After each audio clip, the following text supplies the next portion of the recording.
పితా పుత్ర పవిత్రాత్మ నామమున ఆమెన్. ఈరోజు క్రీస్తుని స్వరం వాక్యం. గాయపడ్డ ప్రపంచానికి వాక్యం ఎంతో అవసరము.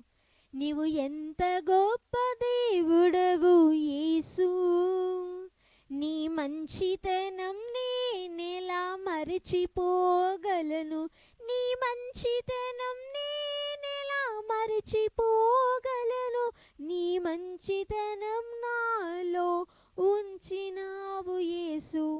పాత నిబంధన కీర్తనకారుడు 119 అధ్యాయం 68 వచనము. నీవు మంచివాడవు, మంచినే చేద్దువు, నీ కట్టడాలు నాకు బోధించుము. ఆమీన్. ఇది ఏలిన వారి వాక్కు. సర్వేసునికి వందనం. దైవ యేసు సంఘం యూట్యూబ్ ఛానల్ని లైక్ చేయండి, ఫాలో చేయండి. దైవ యేసు సంఘంలో ప్రతిరోజు వచ్చే 1 మినిట్ వీడియోని ఫాలో చేయండి. మరి క్రీస్తుని స్వరం అనే వాక్యాలు అంశాలు వస్తాయి. మరి తండ్రి దేవుని సన్నిధిని కూడా ఆ ఒక సంఘాన్ని కూడా లైక్ చేయండి. మరి ఈ వాక్యం దేవుడు మన అందరినీ దీవించునుగాక. ఆమెన్.